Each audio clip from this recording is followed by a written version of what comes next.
My husband left me at JFK International with 2 suitcases and a cancelled anniversary trip. He said his secretary needed him more than I did. I didn't beg him to stay. I just watched his BMW disappear into departures traffic. 90 seconds later, a black Range Rover pulled up to the curb. Diego stepped out, umbrella in hand, expression calm. I smiled as I climbed in, knowing every camera in the terminal had captured this moment. Before we jump back in, tell us where you're tuning in from, and if this story touches you, make sure you're a subscriber, because tomorrow, I've saved something extra special for you. Damien's cruelty was finally documented. This was his last mistake. I pressed record on my phone and slipped it into my coat pocket as Damien pulled into the departures lane at JFK Terminal 1. The flight to Paris was boarding in 2 hours, our 10th anniversary trip. Change of plans, Vanessa, Damien said, eyes on his phone. Lily needs me for the Singapore presentation. You understand how important this is. 3 hours ago, we'd been having breakfast. Now he was canceling the trip we'd planned for a year. Damien, the Singapore presentation isn't until next Tuesday. Plans evolve in business. Maybe if you'd stayed in corporate instead of playing artist, you'd understand how real business works. He finally looked at me with the expression he used on junior associates before firing them. You need to get out. I'm in a no parking zone. I thought about the Cartier receipt I'd found yesterday. $18,000 for a bracelet I'd never seen. The same amount missing from our joint account. But I didn't mention it. Not yet. Everything had to happen in order, exactly as Diego and I had planned. You're seriously doing this? Our 10th anniversary trip. Lily's presentation could secure the Singapore expansion. $70 million, Vanessa. Your feelings versus 70 million, do the math. He popped the trunk. Your bags are in back. My little canvases. 4 years ago, I'd been senior director at Christie's auction house before Damien said my travel schedule was emasculating him. My little canvases had sold for $42,000 last month. I'll take an Uber home, I said quietly. Smart choice. Maybe this weekend alone will help you remember that my career, our lifestyle, requires sacrifices. That Mercedes you drive? This coat? The penthouse? All from my work. My decisions. My priorities. I stepped out onto the curb, the October wind cutting through my coat. I walked to the trunk and pulled out my Louis Vuitton suitcases. Before I could close the trunk, his engine revved. The BMW pulled away, merging into traffic. He didn't look back. I stood there with my luggage, watching his car disappear. My phone still recording. I counted to 90, watching taxis and cars cycle through the pickup zone. Then, exactly on schedule, Diego's black Range Rover pulled up. He stepped out, 6'2" of former Secret Service professionalism, holding an umbrella even though it wasn't raining. Mrs. Sterling. Right on time. Did you get everything? I asked, settling into the passenger seat. Every word. Including the part about your little canvases. He pulled into traffic. Yuki found 3 more accounts this morning. He's hidden approximately $4.7 million. The Cartier bracelet was delivered to Lily Nguyen's apartment last Tuesday. There's also a lease for a Battery Park condo, $8,500 a month. My phone buzzed. Damien made it to the office. Lily and I are reviewing contracts. Don't wait up, this will take hours. I didn't respond. Radio silence was part of the strategy. Catherine's ready for tomorrow? I asked. Emergency hearing at 2 p.m. Judge Patricia Wu reviewed preliminary evidence and used colorful language about men who abandon wives at airports. Diego glanced at me. Her own sister went through something similar. The Meridian House appeared, the Tribeca Hotel where I'd booked a suite 4 months ago under my maiden name. We took the service elevator. Ethan was already there, surrounded by laptops. Damien and Lily had lunch at Per Se yesterday. $300 per person on the corporate card, Ethan said. I walked to the window, looking at the city lights. Somewhere out there, Damien was celebrating, confident he'd taught me a lesson about my place. Tomorrow, he'd learn who really needed the lesson. Did you get everything? I asked as I settled into the passenger seat, the leather still warm from the heated seats Diego had running. Every word, Mrs. Sterling. He pulled smoothly into traffic, his movements practiced and efficient. Including the part where he called your work, little canvases. For what it's worth, my wife dragged me to your exhibition at the Caldwell Gallery last month. That piece with the fractured mirror reflecting the city skyline? Stunning. I pulled out my phone, stopping the recording. 7 months of documentation, and today's abandonment was the perfect capstone. How's Yuki doing with the financial audit? She found 3 more accounts this morning. Your husband's been systematically moving money for the past 14 months. Current estimate is he's hidden approximately $4.7 million. Diego merged onto the Van Wyck Expressway. The Cartier bracelet was delivered to Lily Nguyen's apartment last Tuesday. There's also a lease agreement for a 2-bedroom condo in Battery Park City, $8,500 a month. $4.7 million. A secret apartment. Damien wasn't just having an affair, he was building an entire exit strategy. Catherine's ready for tomorrow? I asked. Emergency hearing at 2 p.m. Judge Patricia Wu reviewed the preliminary evidence this morning and used some very colorful language about men who abandoned their wives at airports. Diego glanced at me. Catherine said Judge Wu's own sister went through something similar. My phone buzzed. Damien made it to the office. Lily and I are reviewing the Singapore contracts. Don't wait up tonight, this will take hours. Order yourself some dinner. The casual cruelty of it. He'd abandoned me at an airport and was already back to celebrating with his mistress. I didn't respond. Radio silence was part of the strategy. The Meridian House appeared, a boutique hotel in Tribeca where I'd booked a suite 4 months ago under my maiden name, paying cash Diego had been gradually withdrawing. We took the service elevator to avoid the main lobby. Ethan was already there, surrounded by laptops and external hard drives. The facial recognition software picked up something interesting, he said without looking up. Damien and Lily had lunch at Per Se yesterday. $300 per person tasting menu on the corporate card. Show me what Yuki found, I said. Ethan pulled up a spreadsheet. The transfer started exactly 2 weeks after Lily was hired. Small at first, 10,000 here, 15,000 there. Then they grew. The most recent transfer, 3 days ago, was $275,000. He's accelerating, I said quietly.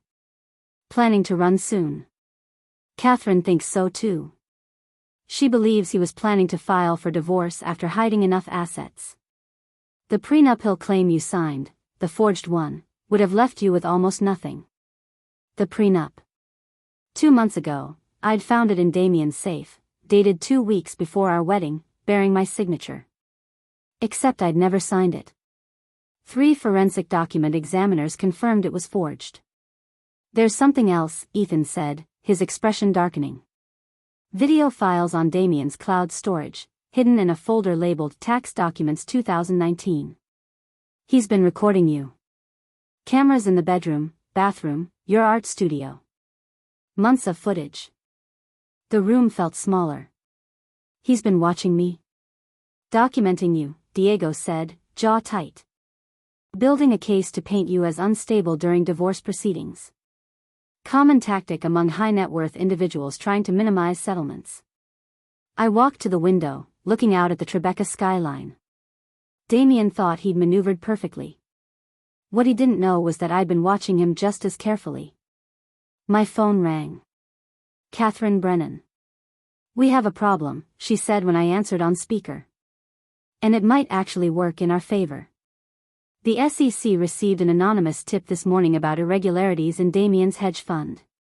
They're opening an investigation into Sterling Capital Management. Yuki. Our forensic accountant must have decided the evidence was strong enough to report. Preparing and narrating this story took us a lot of time, so if you are enjoying it, subscribe to our channel, it means a lot to us. Now back to the story. How does this help us? Because now it's not just a messy divorce. It's federal securities fraud. Judge Wu will take our emergency petition much more seriously when there's an active federal investigation. After Catherine hung up, Ethan pulled up the surveillance footage. You don't have to watch it alone. No. I need to see exactly what we're dealing with. The first video was from mid-June, our bedroom, afternoon light streaming through windows. I'd been at the Hamptons for my mother's birthday. Damien entered with Lily, who wore my silk robe from Tokyo. They were laughing, champagne in hand. I watched my husband kiss his assistant in our bedroom. Watched them fall onto sheets I'd washed before leaving. Fast forward, I said, voice steady despite the ice in my chest. The next clip showed them in the living room. Audio picked up their conversation. She actually believed you when you said the quarterly reports were confidential? Lily's voice was bright with amusement. Vanessa believes everything I tell her. That's what makes this so easy. Damien didn't look up from his laptop. Another 6 months of moving assets, then we can file. The forged prenup will hold up long enough to drag out proceedings. By the time her lawyers figure out what I've done, the money will be untouchable in offshore accounts. I closed my eyes, letting those words wash over me. Dependent. Isolated. Oblivious. He genuinely believed he'd broken me down enough that I wouldn't fight back. There's more, Ethan said hesitantly. From 2 weeks ago. The video showed Damien in his office on a video call with someone whose face wasn't visible. The psychological evaluation angle might be challenging, a male voice said. You'd need documented evidence of mental instability. I've been working on that, Damien replied. Suggesting she see a therapist for anxiety, encouraging medication. I've been moving things around the house, keys, her phone, glasses, little things that make her question herself. Classic gaslighting. In another few months, I can push for a psychiatric evaluation during divorce proceedings. My hands shook. That's why I'd been feeling disoriented. Why my car keys kept appearing in strange places. Why I'd found my reading glasses in the freezer and thought I was losing my mind. It hadn't been dementia or stress, it had been Damien, systematically trying to make me doubt my own sanity. Who's he talking to? I asked. Douglas Hartman, Diego answered. Attorney specializing in high-conflict divorces. Currently under investigation by the State Bar for coaching clients on how to manufacture evidence of spousal mental illness. My phone rang again, Damien's ringtone. I let it go to voicemail, then played the message on speaker, recording it with my second phone. Amanda, this is ridiculous. It's been 3 hours. The lesson's been learned. Call me back and I'll come get you. 10 minutes later, another call. I know you have your phone. Stop being childish. If you're trying to worry me, it's not working. I'm going to bed. But I could hear the edge creeping in. He was starting to realize something was off. At midnight, a different number called. Lily. I answered but stayed silent. Hello, Vanessa. Damien asked me to call. He's worried. He said you two had a fight and you're not answering. He wants you to know he's sorry. Damien never apologized. That he'd sent his mistress to deliver a fake apology showed how off balance he was. I hung up without speaking. By 1 a.m., the calls were coming every 15 minutes. Damien, his mother Margaret, his business partner James. I documented every single one. Ethan pulled up financial records. Yuki's identified 17 client accounts with unauthorized withdrawals. The largest victim is Dr. Grace Hamilton, widow, 73 years old. He's taken approximately $800,000 from her account over the past year. $800,000 stolen from a 73-year-old widow. I want to meet her, I said suddenly. After this is over, I want to meet the people he hurt. Diego nodded. But first, we focus on tomorrow's hearing. I pulled the curtains aside and watched the storm rage over the city. Somewhere out there, Damien was realizing his perfectly controlled world was slipping. Tomorrow, when markets opened and he discovered his offshore accounts frozen, when his key card failed at the office, when federal investigators appeared, he'd understand who'd really been teaching whom. I set my alarm for 7, knowing I'd need to look appropriately distraught for the hearing. For now, I sat in the darkness and felt something I hadn't experienced in 3 years. Freedom. The next morning arrived with cruel sunshine. I'd barely slept, reviewing documents and rehearsing testimony with Catherine over video call. By 7 a.m., my hotel suite had transformed into a command center. Yuki Tanaka arrived first, wheeling in cases containing printed documentation of every financial crime Damien had committed. She was small and precise, methodically organizing stacks across the dining table. The SEC seized Sterling Capital's records at 6 this morning, she announced. Federal agents with a warrant. Damien's probably sitting with their forensic accountants right now. Catherine entered with her rolling briefcase, looking every inch the Manhattan power attorney. Judge Wu moved our hearing to 1 p.m. She wants to address this immediately. Also, Damien hired Richard Blackwood. The shark? Ethan asked, entering with coffee and bagels. Blackwood doesn't come cheap. Damien must have liquidated something significant to afford him. Catherine placed a hand on my shoulder. But he can't argue with video evidence and financial records. Plus, he's walking into this cold. We've had 7 months to prepare. Ethan connected his laptop to the television. I've compiled the surveillance highlights. Fair warning, this isn't easy to watch. The first clip showed Damien in his study at 2 a.m., 3 weeks ago. I'd been asleep upstairs, knocked out by sleeping pills he'd been suggesting I take. On screen, Damien photographed documents from our safe, then replaced them exactly. He's been building a duplicate file, Valentina explained. Creating forgeries with subtle changes. If you hadn't caught this, he could have slowly replaced the originals. The next clip was worse. Damien and Lily in our living room when he'd told me he was at a client dinner. She wore my robe from Paris. They laughed about something on his phone. Turn the volume up, I said. Damien's voice filled the room.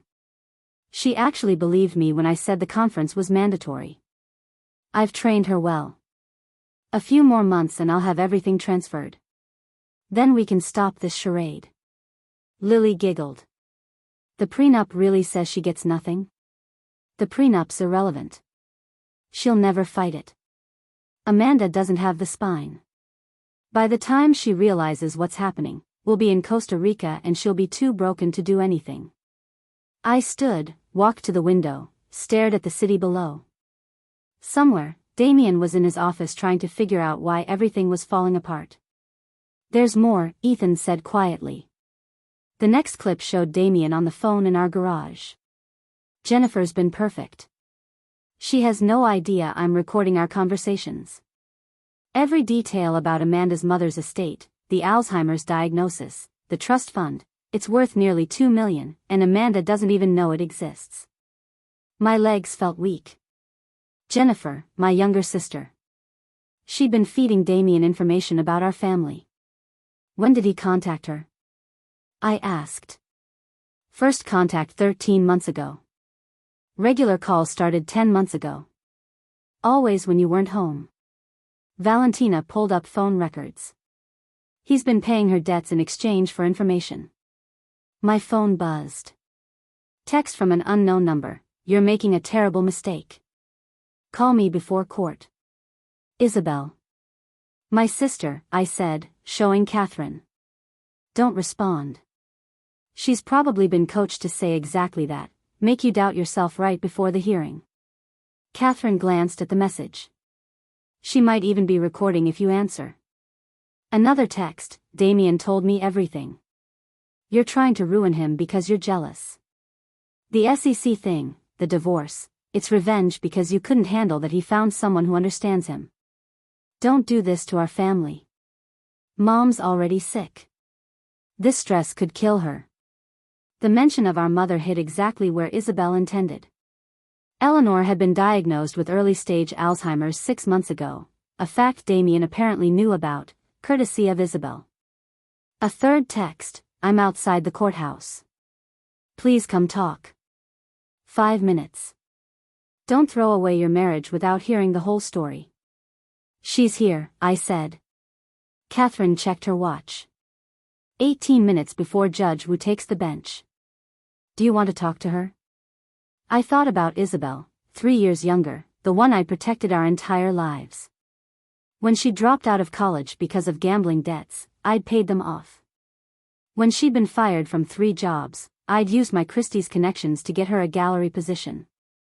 When she'd totaled her car drunk, I'd hired the lawyer.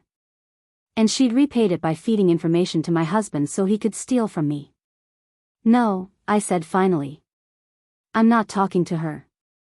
Catherine pulled up more documents. Ethan found messages between Damien and your sister. He's been paying off her debts, about $60,000 over 4 months. In exchange, she's been feeding him information about your family, your mother's health, your father's estate, that trust fund your grandmother set up. Ethan pulled up one final document. This triggered our emergency filing. Damien transferred $3.2 million from his hedge fund's client accounts into a personal account in Panama yesterday afternoon, right before he abandoned you. He was running, I said. The abandonment wasn't just about control. He knew something was closing in.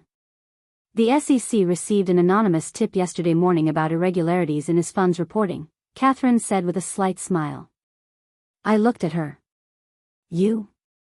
Valentina, actually. Once she documented the embezzlement, we had an obligation to report it. The weight of Damien's crimes was staggering. This wasn't just about our marriage or his affair. He was a criminal who'd been using me as cover while pillaging client accounts and preparing his escape. The man I'd shared a bed with was capable of destroying not just me, but dozens of innocent investors. Judge Wu needs to see all of this, I said, gathering my strength. Every document, every recording, every piece of evidence. Catherine smiled, the kind that reminded me why she'd never lost a financial abuse case. She'll see it all. And then Damien Sterling is going to learn what it feels like to lose everything. Diego entered with a garment bag. Your court outfit. Navy suit, cream blouse, minimal jewelry. You want to look like someone who's been traumatized, not plotting revenge.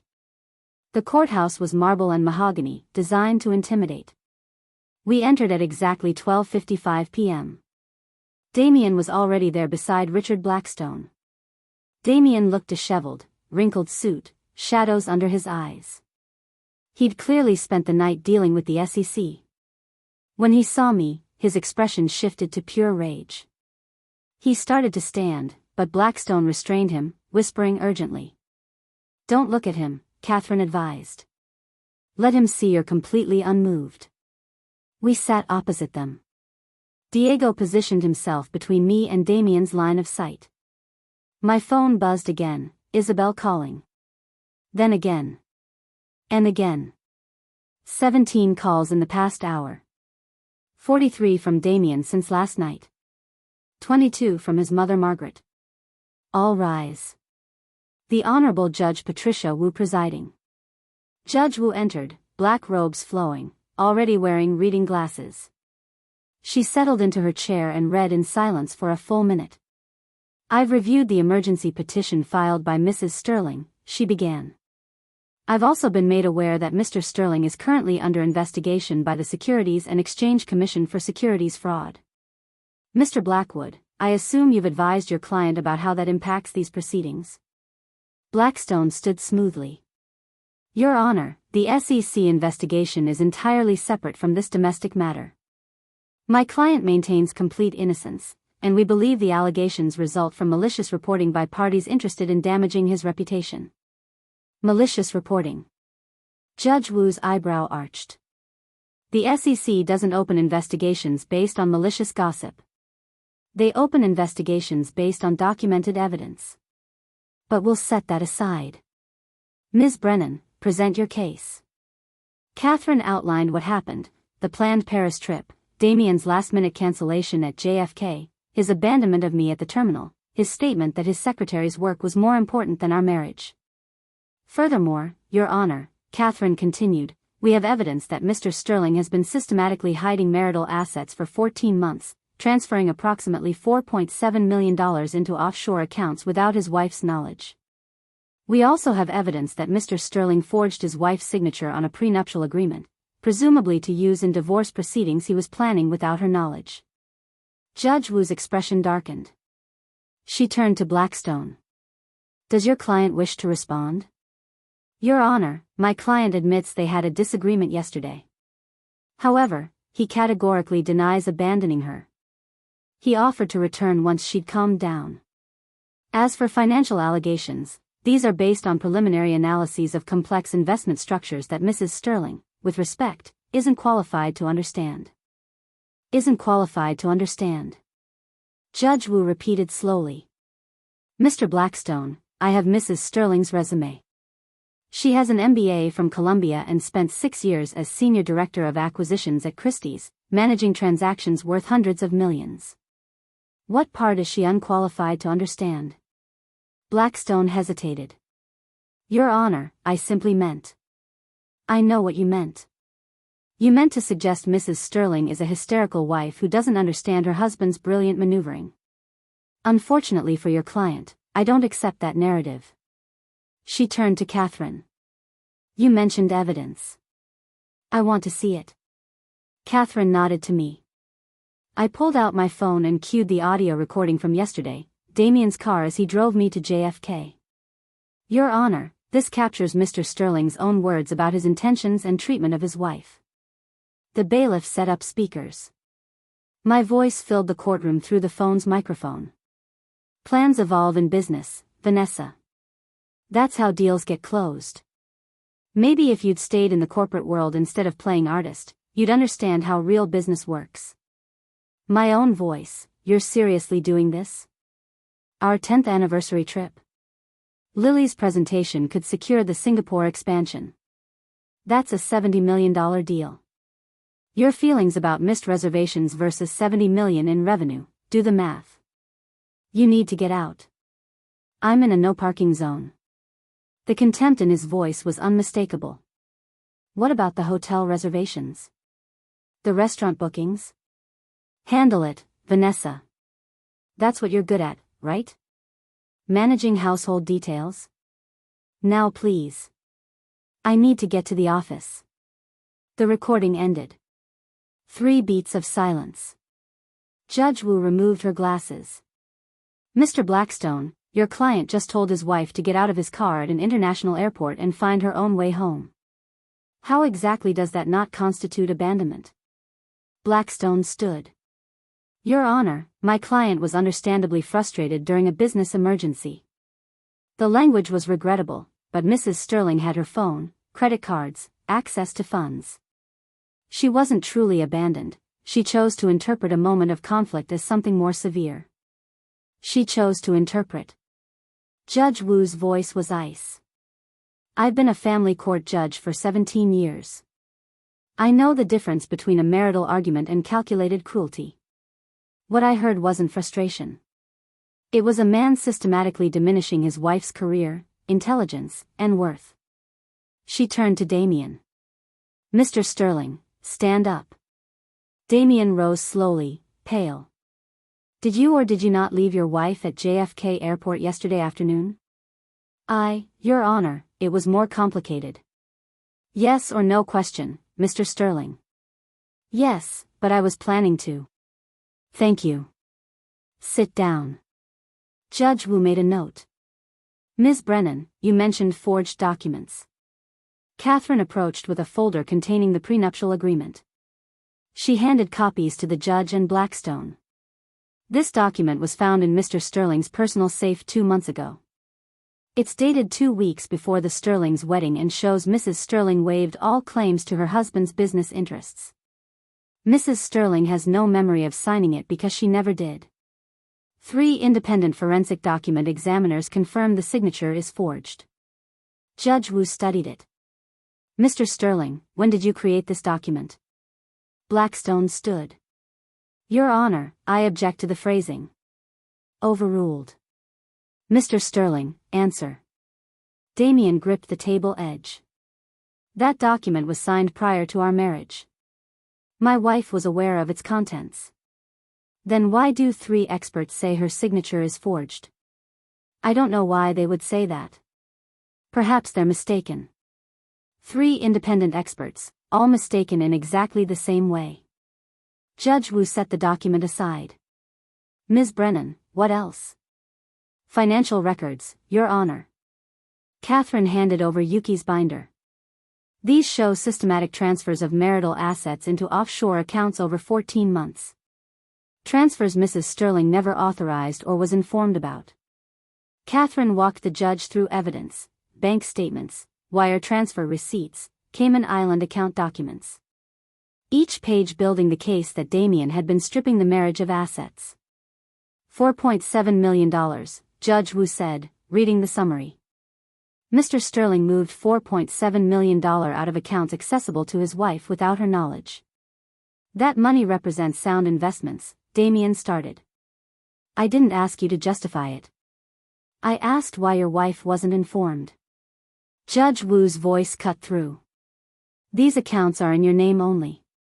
This isn't investment strategy. This is asset hiding. Blackstone stood. Your Honor, my client is a hedge fund manager. These transfers represent legitimate business decisions that don't require spousal approval.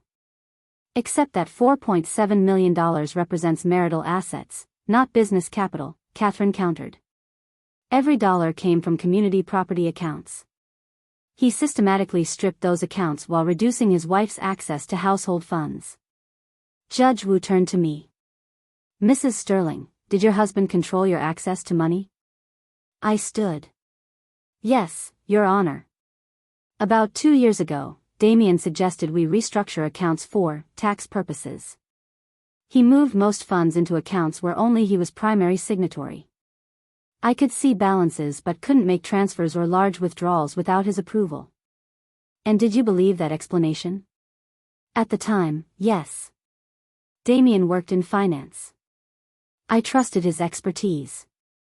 But over the past year, whenever I tried to access money beyond daily expenses, he'd question me extensively.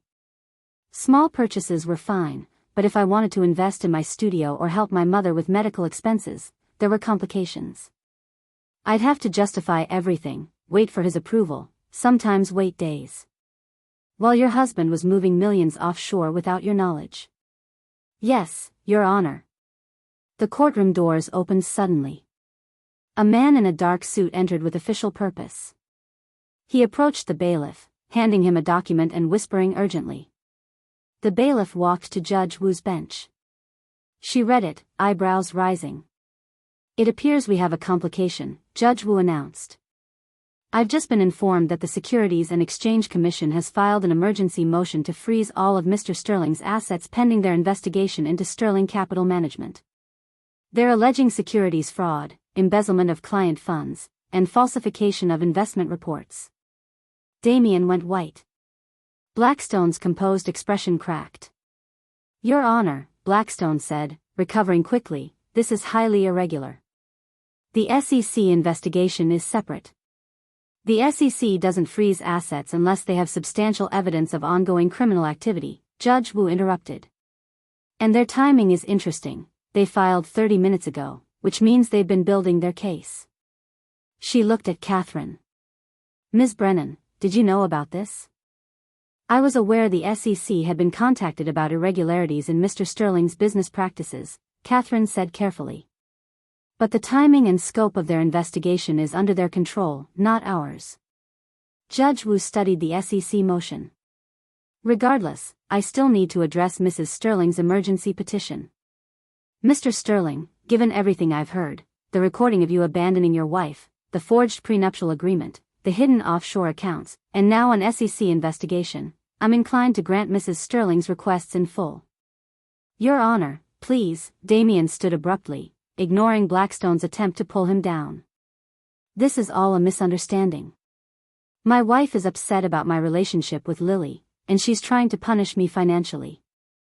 The SEC thing, the divorce papers. It's revenge because she couldn't accept that our marriage was over.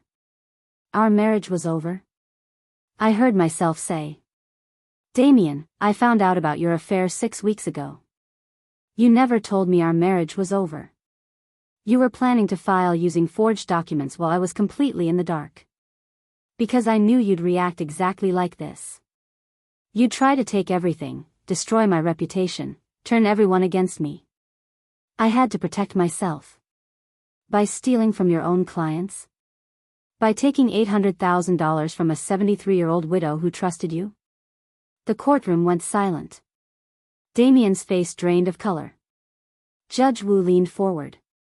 What did you just say, Mrs. Sterling? I realized I'd said too much. Catherine's hand gripped my arm, a warning. But it was out. Mrs. Sterling, you just mentioned a specific victim and amount. How do you know this? Catherine stood quickly. Your Honor, my client has been conducting her own investigation after discovering financial irregularities. What she uncovered led directly to the SEC investigation. So Mrs. Sterling reported her husband to federal authorities? I didn't, I said. My forensic accountant did. Once she documented embezzlement from client accounts, she had a legal obligation to report it. Blackstone was on his feet. Your Honor, this proves what I've been saying. Mrs. Sterling orchestrated a vindictive campaign. She hired investigators, manufactured evidence, weaponized federal agencies because she was jealous. Mr. Blackstone. Judge Wu's voice cracked like a whip. Are you suggesting the SEC opened a federal investigation based on manufactured evidence? That they're tools of a jealous wife? I'm suggesting my client's estranged spouse had means, motive, and opportunity to present selective information in a way that painted him in the worst light. Bank records aren't selective, Mr. Blackstone. Either your client moved money without authorization, or he didn't. Judge Wu turned back to me. Mrs. Sterling, who is this 73-year-old widow? Her name is Dr. Grace Hamilton. A retired professor whose husband died 3 years ago. Damien had been her financial advisor for 8 years. According to records my forensic accountant found, he systematically withdrew funds from her account over 18 months. $800,000 total. That's privileged client information. Damien exploded. You had no right to access my client files. This is corporate espionage. Mr. Sterling, sit down and be quiet, Judge Wu commanded. Your wife didn't steal client information. She discovered it while investigating where her own money had gone. The fact that you commingled client funds with personal offshore accounts is your problem, not hers. The courtroom doors opened again. This time 2 people entered, a man and woman in conservative suits, both carrying federal credentials. The woman approached the bench and handed Judge Wu a document. Your Honor, I'm Agent Sarah Reeves with the FBI's Financial Crimes Unit. We're working with the SEC on the Sterling Capital investigation. I apologize for the interruption, but we have an arrest warrant for Damien Sterling. The words sucked all air from the room. Blackstone's face went red. Your Honor, this is completely inappropriate. We're in the middle of a civil proceeding. The warrant was issued an hour ago, Agent Reeves continued calmly. We've been waiting for the appropriate moment. Given that Mr. Sterling is already in a controlled environment with his attorney, this seemed ideal. Judge Wu studied the warrant. It appears to be in order. However, Agent Reeves, I'd appreciate if you could wait until I've concluded this hearing. Mr. Sterling isn't going anywhere. I have 2 bailiffs and a locked courtroom. Of course, Your Honor. Agent Reeves and her partner exited, their presence lingering like a promise. Damien had gone gray. This is insane. Victor, do something.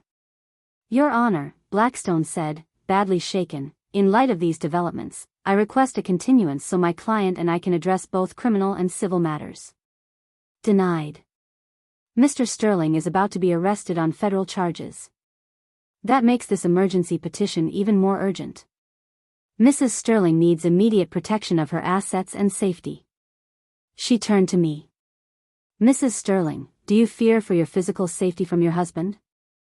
I thought about the hidden cameras. The gaslighting. The systematic isolation. The cold calculation when he'd driven away yesterday. Yes, Your Honor. I do. On what basis? He's been surveilling me without my knowledge for months. Video cameras hidden in our bedroom, bathroom, my art studio. He's been documenting my every movement while planning to use that footage to paint me as mentally unstable during divorce proceedings.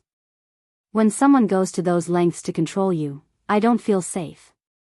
Blackstone started to object, but Judge Wu held up her hand.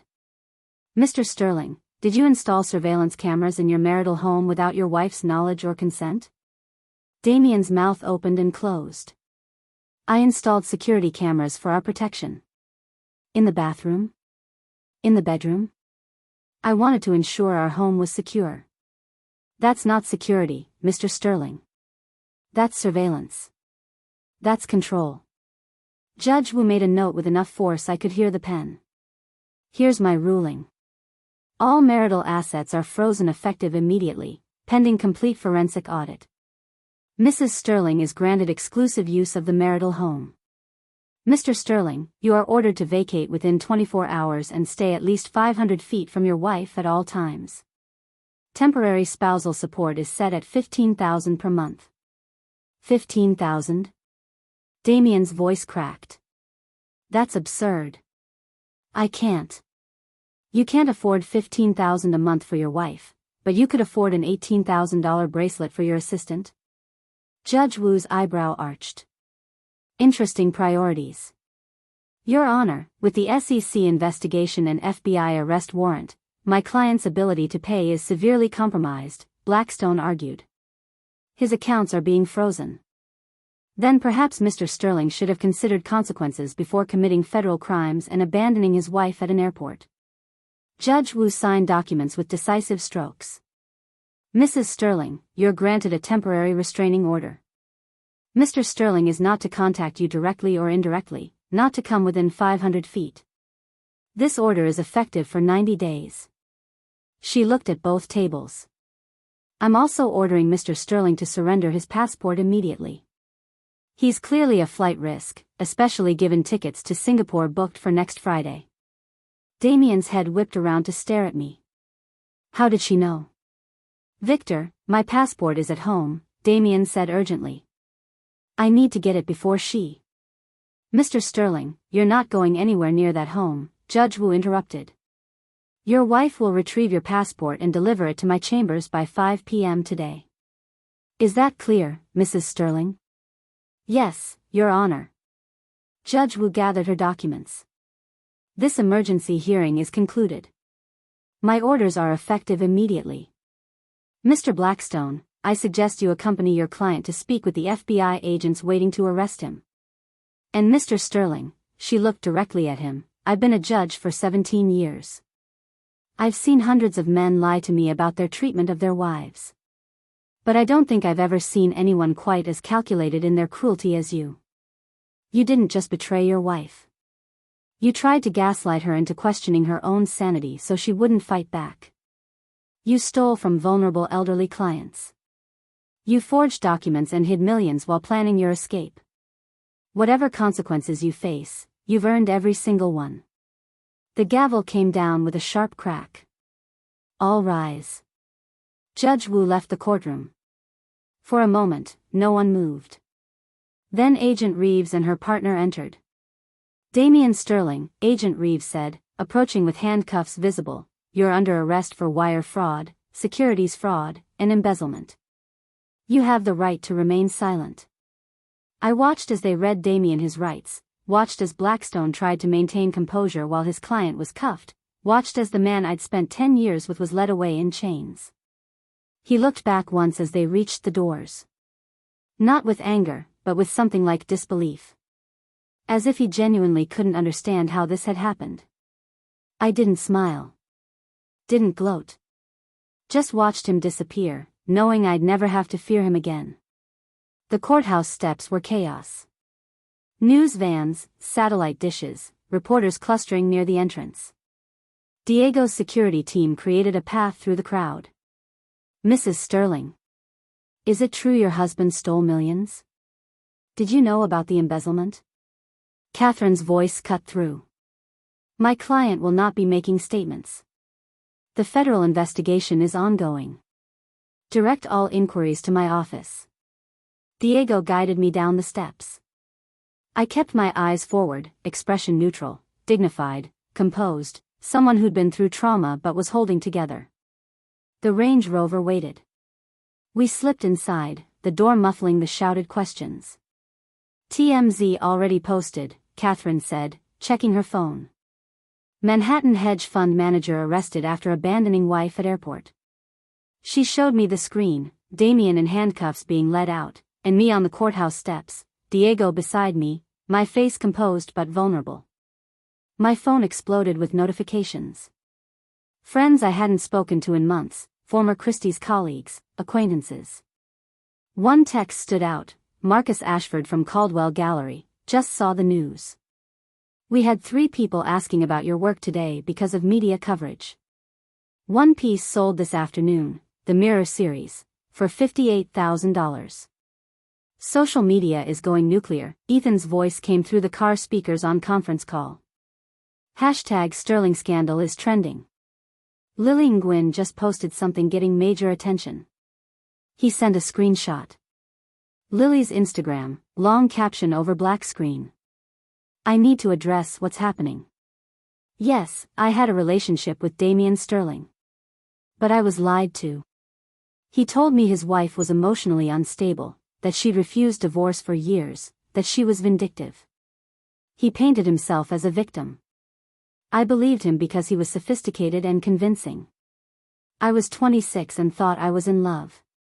I didn't know he was stealing from clients. I didn't know about the forged documents or offshore accounts. I was manipulated by someone who saw me as useful. I've given the FBI everything, texts, emails, recordings. Damien Sterling is not a victim.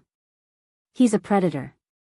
She's positioning herself as a victim too, Catherine observed. Smart. Distance herself from the crimes, show cooperation. My phone rang. An elderly woman's voice, uncertain. Mrs. Sterling? This is Grace Hamilton. I hope you don't mind, I got your number from the FBI. They said you helped uncover what Mr. Sterling had been doing. Dr. Grace Hamilton. The 73-year-old widow. The woman Damien stole $800,000 from. Dr. Hamilton, I'm so sorry for what my husband did to you. Please don't apologize for his actions. I called to thank you. If you hadn't hired that forensic accountant, if you hadn't documented everything, they might never have discovered what he was doing. I might have lost everything. She paused. But I also wanted you to know, 3 weeks ago, Mr. Sterling came to my home with papers. Said they'd protect my assets. My daughter's a lawyer. She said they were actually transferring power of attorney to him. My stomach dropped. He was trying to get complete control. Yes. And when my daughter questioned him, he became angry. Told her she was interfering, that I needed professional guidance because I was getting forgetful. Mrs. Sterling, I'm not forgetful. I have a PhD in biochemistry. I taught at Columbia for 30 years. Your husband was trying to convince my own daughter I was developing dementia. The gaslighting hadn't been limited to me. The FBI told me you're planning a foundation to help women in similar situations, Dr. Hamilton continued. When you do, I'd like to contribute. And I'd like to be involved however I can be useful. After we hung up, Catherine was smiling. That's your first board member. The penthouse felt empty when I walked through the door with Diego and Catherine. The afternoon sun streamed through windows overlooking Central Park, illuminating the life I'd built with a man who'd been destroying me. In Damien's office, I found his passport in a leather portfolio along with a deed to a property in Greenwich I didn't know we owned. 2 acres, 4-bedroom house. Purchased 6 months ago for $2.3 million. Another hidden asset, Catherine said, photographing it. Add it to the list. My phone rang. Linda Nguyen, Lily's mother. Mrs. Sterling, I wanted to apologize in person. May I come see you? 20 minutes later, Linda sat in my living room, clutching her purse. I brought something I found in Lily's apartment. You need to see it. She pulled out a laptop and opened a folder labeled Singapore Plans. Inside were detailed exit strategies. New identities partially prepared. Bank accounts in Singapore and Malaysia. Emails between Damien and a lawyer named Marcus Chen about establishing new identities abroad. Documents for Lily, work visa, apartment lease, graduate school enrollment at National University of Singapore. He was building a complete new life, I said quietly. For both of them. Not just that. Linda pulled up another file. Look at the dates. He started this 14 months ago, right after Lily joined his firm. He'd been planning to leave you from the very beginning. The emails showed meticulous planning. Damien transferring money in calculated increments, staying below reporting thresholds. Researching extradition treaties. Consulting about which financial crimes would be hardest to prosecute internationally. There's something else, Linda said. Messages between Damien and Lily about you. Text exchange from 3 months ago. Damien, Vanessa's becoming suspicious. I need to accelerate the timeline. Lily, can't you just file now? Damien, not until the prenup situation is resolved. The forgery needs to be bulletproof. Douglas says another 2 months. Lily, what if she finds out? Damien, she won't. I've got her completely isolated. No career, no real friends, financially dependent. Even if she suspects something, she won't have resources or confidence to fight back. Lily, you're sure? Damien, trust me. I've been dismantling her piece by piece for 3 years. By the time I file, she'll be too broken to do anything but accept whatever terms I offer. 3 years. He'd been systematically breaking me down, and I'd thought it was just marriage losing its spark. I'm giving this to the FBI, Linda said, closing the laptop. Everything, the Singapore plans, the emails, all of it. My daughter needs to face consequences. Catherine was already calling Agent Reeves. We have additional evidence. Detailed plans for fleeing the country, proof of premeditation, evidence that Lily Nguyen was more involved than she's claimed. After Linda left, I stood at the windows overlooking Central Park. Below, life continued, joggers, children playing, couples walking. Normal life while my world imploded and rebuilt simultaneously. There's going to be more, Catherine said quietly. More victims, more evidence, more revelations. The FBI has opened what they're calling a sprawling investigation.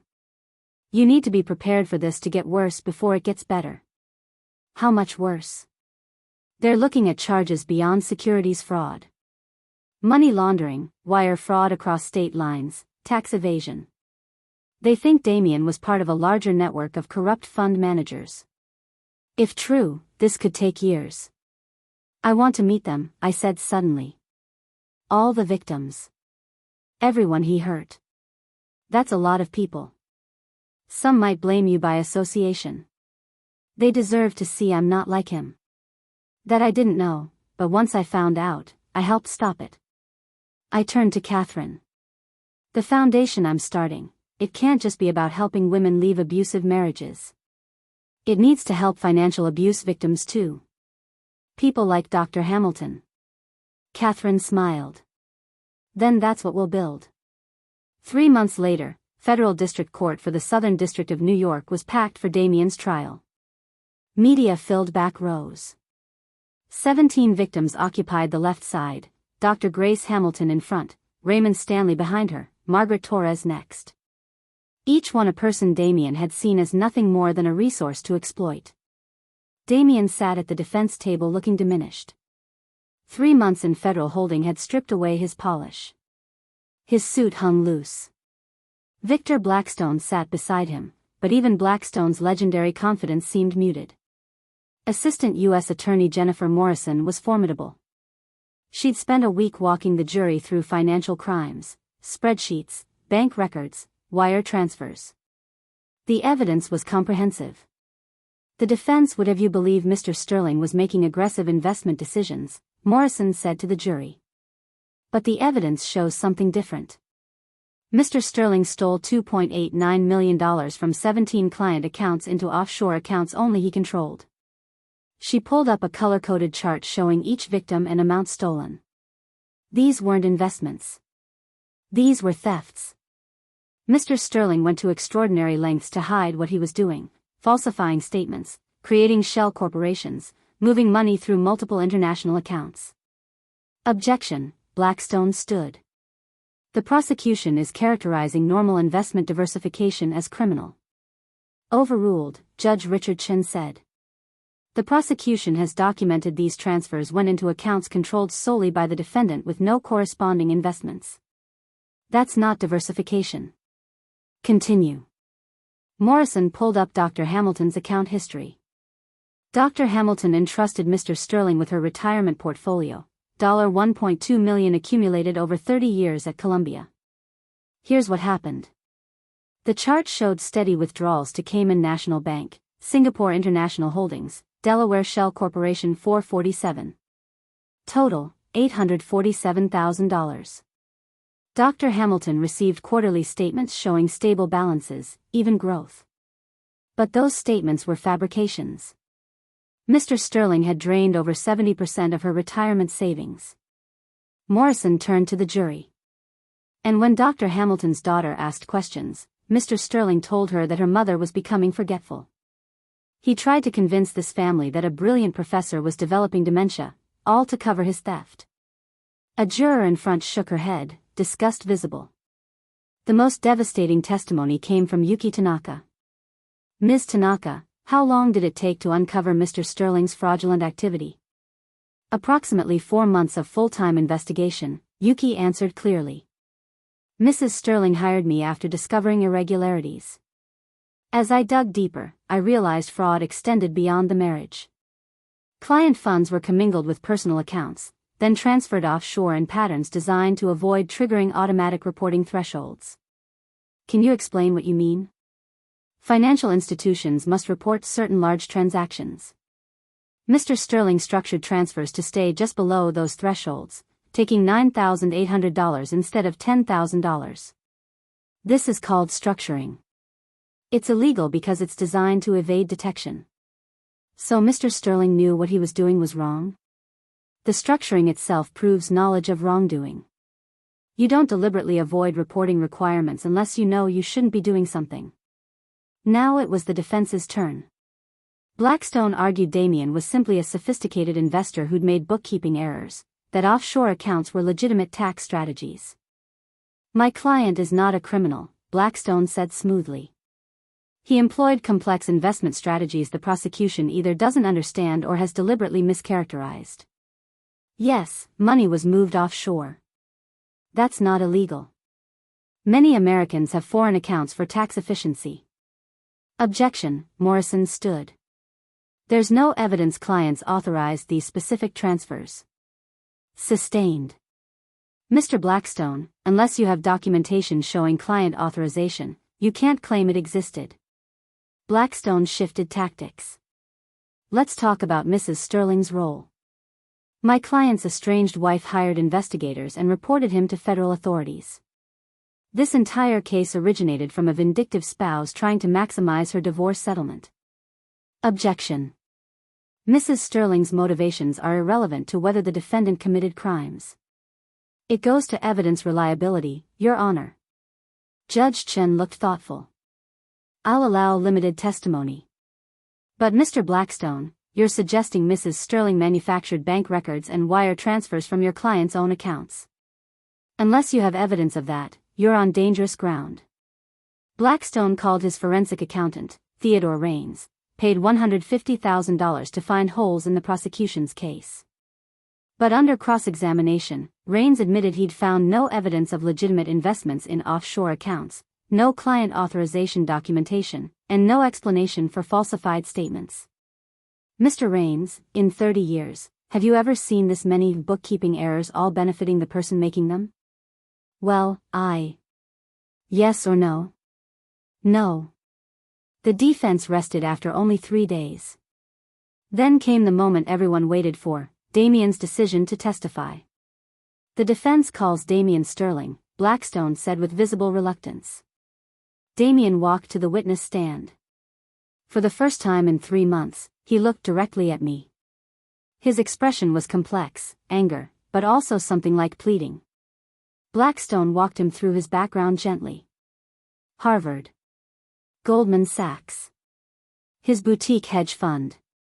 Industry awards. "Mr. Sterling, the prosecution painted you as a predatory criminal. Is that who you are?" "No. I dedicated my career to helping people build wealth. Every decision was in my client's best interests." After 20 minutes of softball questions, Blackstone made a fatal error. "Let's talk about your wife. Do you believe Mrs. Sterling had ulterior motives in investigating you?" Damien's jaw tightened. "Vanessa was upset about my relationship with Lily. She couldn't accept our marriage was over, so she decided to destroy my career. She hired investigators, reported me to the SEC based on incomplete information. This entire prosecution is the result of a vindictive ex-wife with unlimited resources for revenge." "So you believe your wife manufactured evidence?" "She presented legitimate business transactions in the most damaging light possible. She took complex financial structures and made them look criminal because she wanted to punish me for falling in love with someone else." Morrison stood for cross-examination, predatory focus clear. "Mr. Sterling, you testified you were protecting client assets. Can you name a single investment you made with Dr. Hamilton's $847,000 after transferring it offshore?" Damien hesitated. "The specific investments are detailed in documents." "I didn't ask about documents. Name one investment." "Surely you remember at least one with nearly $1 million? There were multiple investments across various." "Name one." Silence. Damien's face reddened. "You don't remember a single investment with $847,000? Morrison's voice was sharp. "Let me help." The prosecution reviewed every transaction. "How many investments were made for Dr. Hamilton?" She pulled out a document. "0. Not $1 was invested. It just sat in an account you controlled while you falsified her statements. I was waiting for the right market conditions." "For 18 months? Or were you waiting until you could transfer it to Singapore and disappear?" Morrison pulled up search history on the courtroom screen. "On September 3, you searched Singapore-US extradition treaty financial crimes. September 10, countries with no extradition treaty United States. September 18, how to establish residency Singapore. Those don't sound like business trip research." "I was researching for a client." "Which client?" Another pause. "I'd have to check my files."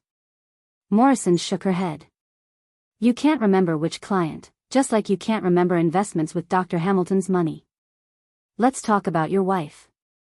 You testified she manufactured evidence. But you also testified you were moving money to protect it. Which is it?" "She took legitimate transactions and misrepresented."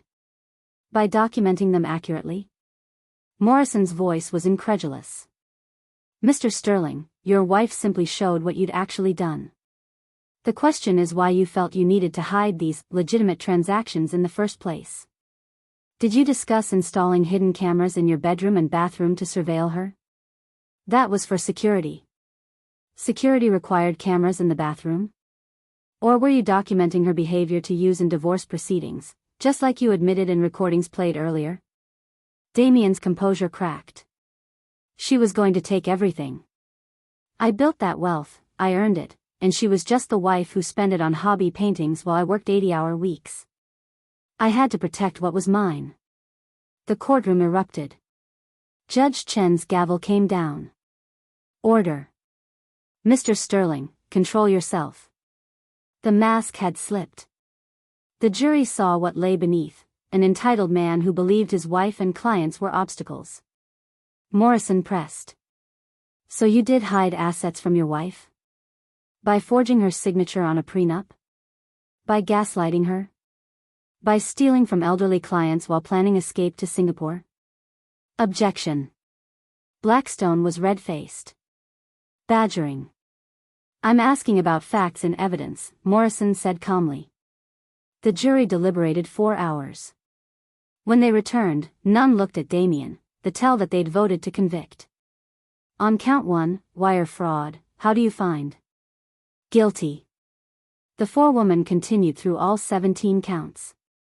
Guilty on every single charge. By the time she finished, Damien had his head in his hands. Judge Chen set sentencing for 6 weeks later. Mr. Sterling, you are remanded to federal custody. As they led Damien away, he looked back at me one final time. No anger now. Just hollow recognition of a man who'd lost everything. It was over. Almost. In 6 weeks, I'd hear how many years he'd spend in prison. And after that, I'd spend the rest of my life helping others escape men just like him. The defense rested after only 3 days, a surprisingly short presentation that signaled Blackstone knew he was fighting a losing battle. Now came the moment everyone had been waiting for, Damien's decision whether to testify on his own behalf.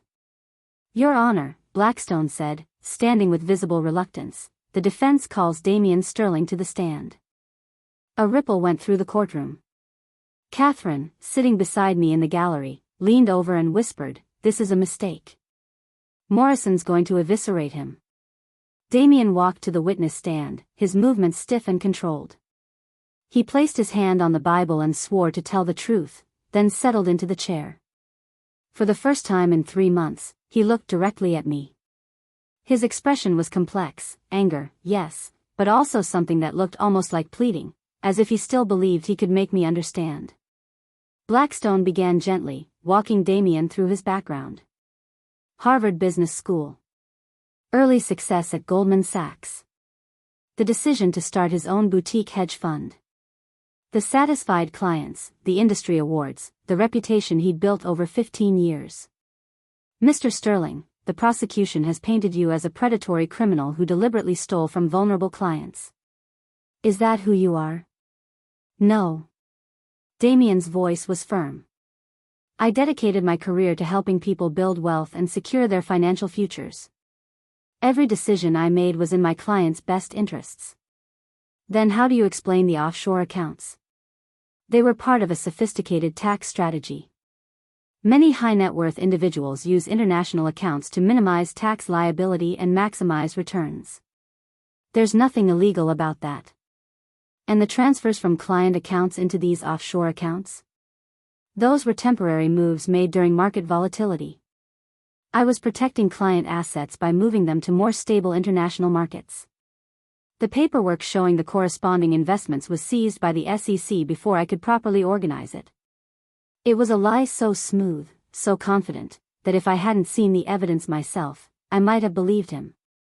This was Damien at his best, the polished executive who could sell anything, make any story sound plausible.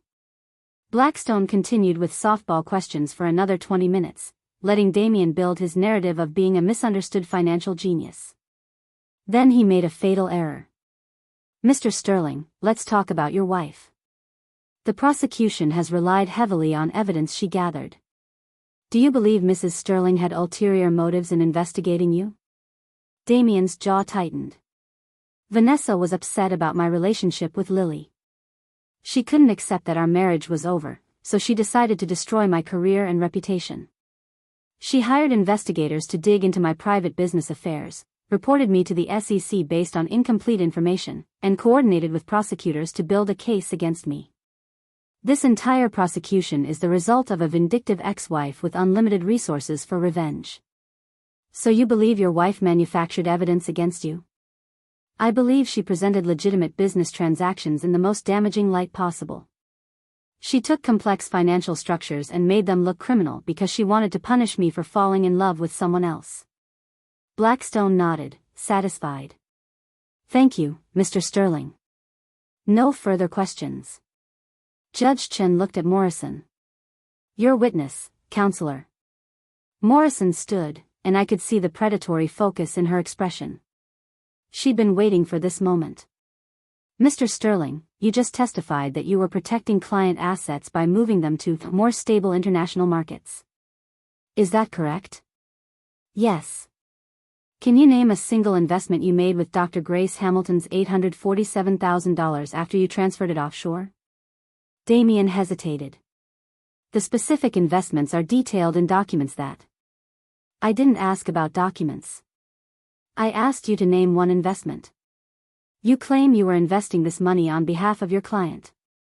Surely you remember at least one investment you made with nearly $1 million? There were multiple investments across various. Name one, Mr. Sterling. Just one. Silence. Damien's face reddened. I'd need to review my records to give you accurate information. You don't remember a single investment you made with $847,000 of your client's money? Morrison's voice was sharp. But you remember that you made them? The accounts were complex. I managed hundreds of transactions. Let me help you out. The prosecution has reviewed every single transaction in those offshore accounts. Would you like to know how many investments were made on behalf of Dr. Hamilton? Morrison pulled out a document. 0. Not $1 of her money was invested in anything. It just sat in an account you controlled, earning minimal interest, while you falsified her quarterly statements to make her think her portfolio was growing. That's not. I was waiting for the right market conditions. For 18 months? You were waiting for the right market conditions for a year and a half while lying to your client about where her money was? Morrison's voice cut like a blade. Or were you waiting until you could transfer it to Singapore and disappear? Objection. Blackstone was on his feet. The prosecution is speculating about my client's intentions. Sustained. Ms. Morrison, stick to questions about the defendant's actions, not his supposed future plans. Morrison nodded but didn't miss a beat.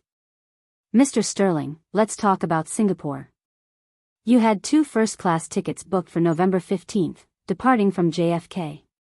One in your name, one in the name of Lillian Gwynn. Is that correct? Those were for a business trip.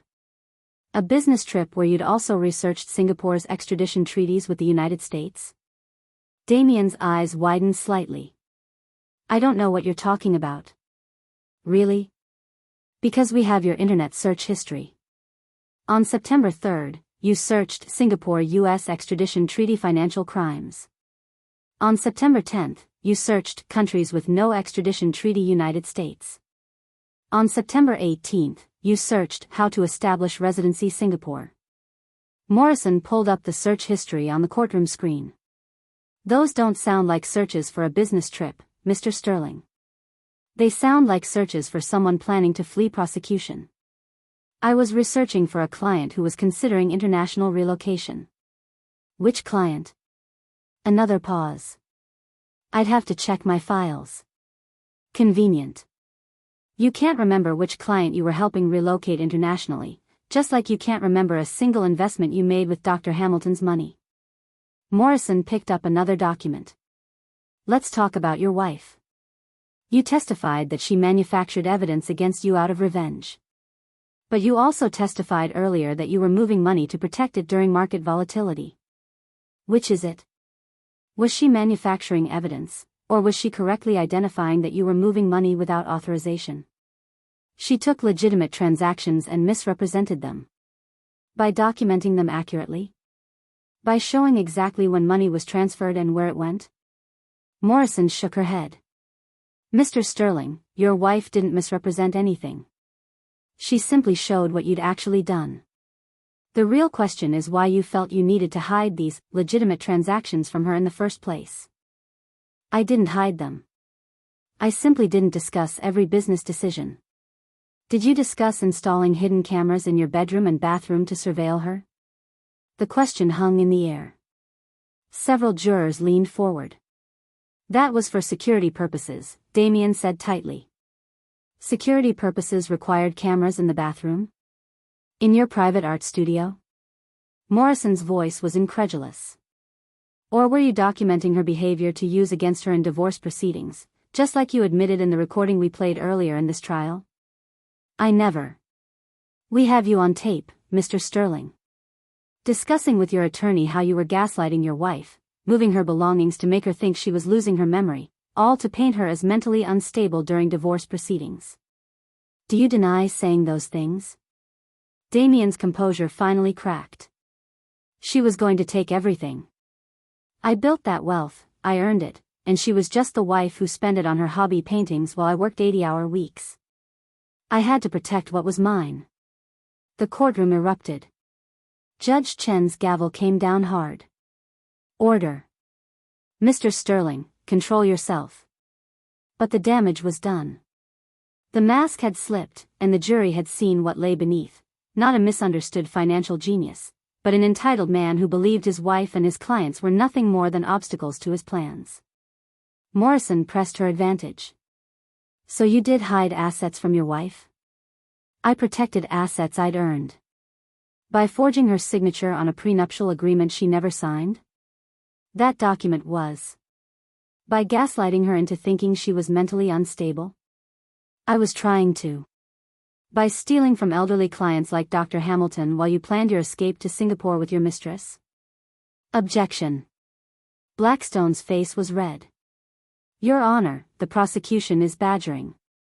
I'm asking questions about facts already in evidence, Morrison said calmly. If Mr. Sterling finds the truth uncomfortable, that's not badgering. That's reality. Judge Chen allowed the cross-examination to continue, and Morrison didn't let up. Mr. Sterling, you mentioned working 80-hour weeks. Yet we have credit card receipts showing you at luxury restaurants with Ms. Nguyen during business hours. We have hotel charges for afternoon check-ins. We have testimony from your own employees that you frequently left the office early for client meetings that your calendar shows never existed. Were those part of your 80-hour work weeks? Damien's face was pale now, a sheen of sweat visible on his forehead. I was entitled to personal time. Personal time you spent with your assistant while billing clients for hours you weren't actually working? That's not what We have timesheets you submitted, Mr. Sterling. Charging clients for hours you spend at the Peninsula Hotel with Ms. Nguyen. Is that standard practice in wealth management? Blackstone tried to object, but Judge Chen waved him down. The jury needed to see this, to understand the full scope of Damien's deception. Morrison pulled up one final document. Mr. Sterling, I want to read you something you wrote in an email to Marcus Chen, your contact in Singapore. This is dated September 28, 3 weeks before your planned departure. You wrote, once I'm clear of U.S. jurisdiction, the SEC investigation becomes irrelevant. They can freeze what they find, but 70% is already beyond their reach. Vanessa will be left with legal bills and nothing else. She should have stayed in her lane. The courtroom was completely silent. Do you deny writing that email, Mr. Sterling? Damien's voice was barely a whisper. No. So you admit you were planning to flee the country and leave your wife with nothing while you lived in Singapore on money stolen from your clients? I wasn't stealing. You just admitted you were planning to put 70% of the money beyond their reach. Beyond whose reach, Mr. Sterling? The SEC's reach? Your client's reach? Your wife's reach? Damien sat motionless, his earlier confidence completely shattered. He looked like a man watching his life collapse in real time, which was exactly what was happening. No further questions, Morrison said, returning to her seat. Judge Chen looked at Blackstone. Redirect? Blackstone stood, but there was defeat in his posture. No, Your Honor. The defense rests. The closing arguments came the next day. Morrison was precise and devastating, walking the jury through every piece of evidence, every lie, every victim. Blackstone tried to paint Damien as a man caught in an unfortunate misunderstanding, but his words rang hollow after Damien's testimony. The jury deliberated for 4 hours. When they filed back into the courtroom, none of them looked at Damien. That was the tell. When a jury won't make eye contact with the defendant, they've voted to convict. Has the jury reached a verdict? Judge Chen asked. The forewoman stood, a middle-aged black woman who'd taken careful notes throughout the trial. We have, Your Honor. On count 1, wire fraud, how do you find? Guilty. On count 2, securities fraud, how do you find? Guilty. The forewoman continued through all 17 counts: wire fraud, securities fraud, money laundering, filing false statements with federal regulators, aggravated identity theft for the forged prenup. Guilty on every single charge. By the time she finished, Damien had his head in his hands. Blackstone sat motionless beside him, the most expensive legal defense money could buy having failed completely. Judge Chen set sentencing for 6 weeks later. Mr. Sterling, you are remanded to federal custody. Bailiffs, please escort the defendant. As they led Damien away in handcuffs, he looked back at me one final time. No anger now. No defiance. Just the hollow recognition of a man who'd lost everything he'd schemed to keep. Catherine squeezed my hand. It's over. But it wasn't. Not quite. In 6 weeks, I'd be back in this courtroom to hear how many years Damien would spend in federal prison. And after that, I'd spend the next phase of my life helping other women escape men just like him. The victims filed out slowly, many of them stopping to thank me. Dr. Hamilton hugged me tightly. Justice, she whispered. Thank you for justice. Outside the courthouse, the media was waiting, but this time I was ready. Catherine and I had prepared a statement. Today, 17 victims received justice, I said into the microphones. But for every person Damien Sterling hurt, there are countless others suffering from financial abuse, manipulation, and betrayal. That's why I'm announcing the establishment of the Haven Foundation, dedicated to helping victims of financial and domestic abuse rebuild their lives. We'll provide legal support, financial counseling, safe housing, and resources to help people escape situations where they feel trapped. A reporter called out, Mrs. Sterling, how do you feel seeing your husband convicted? I paused, choosing my words carefully. I feel relief. Relief that he can't hurt anyone else. Relief that the truth came out. And hope that something good can come from all this pain. As Diego guided me toward the waiting car, I caught a glimpse of my reflection in the courthouse windows, a woman who looked stronger than she had 3 months ago, who stood taller, who'd survived the worst betrayal and emerged ready to help others do the same. The man who'd abandoned me at the airport thinking I'd break had given me the evidence I needed to destroy him. His cruelty had become the catalyst for justice.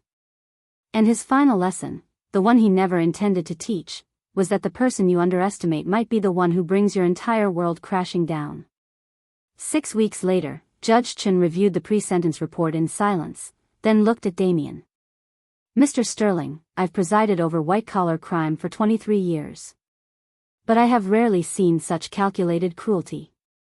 You targeted vulnerable people, gaslit them, surveilled your wife, forged documents, and planned to flee. He paused. Sentencing guidelines recommend 84 to 96 months. However, given the victims, sophistication of schemes, and lack of remorse, I'm sentencing you to 144 months. 12 years. You'll also pay full restitution and are permanently barred from the securities industry. Additionally, all remaining assets will be liquidated for victim restitution. The gavel came down. Outside, the victims gathered for lunch. What will you do now? Raymond Stanley asked. I'm starting a foundation. The Haven Foundation. 3 floors in Tribeca, offices for lawyers and counselors, safe rooms for immediate escapes. I'd like to help, Dr. Hamilton said. I want to contribute and be involved. By lunch's end, I had over $600,000 in donation commitments and 5 volunteers. The SEC awarded me $1.8 million for whistleblower information. Combined with my share of liquidated assets, I had resources to build something meaningful. Sarah Martinez became our first client, then our first success. Within 6 months, she stood in our reception holding her citizenship certificate. He told me for 8 years I wasn't really American. Your lawyers helped me see the truth. On a Tuesday morning, Lily Nguyen walked through our doors. Hair pulled back, no makeup, Columbia sweatshirt. I've been in therapy for 6 months. I'm getting my master's in social work to counsel young women about recognizing manipulation. I want to volunteer here if you'll have me. You'll start with youth outreach, teaching students about financial literacy and controlling relationships. You'll be honest about your story, all of it. Over the next year, Lily became one of our most effective advocates, her raw presentations resonating with young women. Isabel appeared 4 months after sentencing, 90 days sober. I don't expect forgiveness. I'm in a program. My sponsor's helping me understand how Damien exploited my desperation. You're going to co-facilitate our support group for family members. Tell them exactly how Damien used your addiction. Over time, her insights helped us develop protocols for protecting client information from family members who might leak details to controlling partners. Dr. Hamilton became our largest donor and board chair, establishing the Hamilton Fund for Elder Financial Protection. Damien tried to make me believe I was losing my mind. Vanessa showed me I was finding my strength. By year 1, we'd helped 143 women. By year 2, 237. We expanded to Brooklyn, trained 40 volunteers, testified before the state legislature. My Mirror series became a Whitney Museum centerpiece. A visceral exploration of identity under duress, critics said. One afternoon, my mother visited during a clear day. Your father would be so proud. That safety deposit box, he saw warning signs years before you did. 18 months after sentencing, Damien's letter arrived. You played the game better. You outmaneuvered me. But let's be honest, you wouldn't have this without me. Without my crimes, you'd still be painting little canvases in my shadow. I created the circumstances that forced you to become strong. In a way, I made you. 10.5 years left. Damien. I had it framed on my office wall next to my MBA and thank you cards. When clients asked, I said, this is from the man who tried to break me. He still doesn't understand he didn't create my strength, he just revealed it. I was always this person. Each woman who walked through our doors, every life rebuilt, every thank you card was evidence that his cruelty hadn't broken me. It had freed me to become who I was always meant to be. 18 months after Damien's sentencing, a letter arrived at the foundation. Federal prison stationery, his handwriting still precise. I almost threw it away, but something made me read it. Diego stood nearby. Vanessa, I've had a lot of time to think. You probably think I've learned some profound lesson. You're wrong. What I've learned is that you played the game better. You were smarter, more patient. You outmaneuvered me. The foundation, very impressive. But let's be honest. You wouldn't have any of this without me. Without my crimes, you'd still be painting little canvases in my shadow. I created the circumstances that forced you to become strong. In a way, I made you who you are now. I hope you're enjoying the life you built from the rubble of mine. 10.5 years left. Damien. I called Catherine. Can I respond?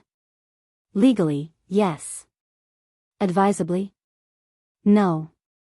He's trying to claim credit for your success. Don't give him the satisfaction.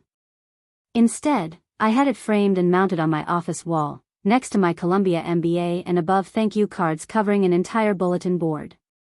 When clients asked, I told them, this is from the man who tried to break me. He still doesn't understand he didn't create my strength, he just revealed it. I was always this person. I just didn't know it yet.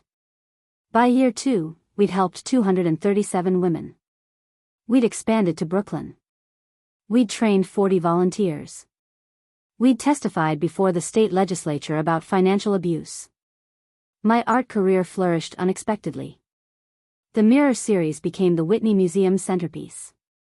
Critics called it a visceral exploration of identity under duress. I called it therapy disguised as art. One afternoon, my mother Eleanor visited during a rare clear day. Alzheimer's was progressing, but she still had lucid moments.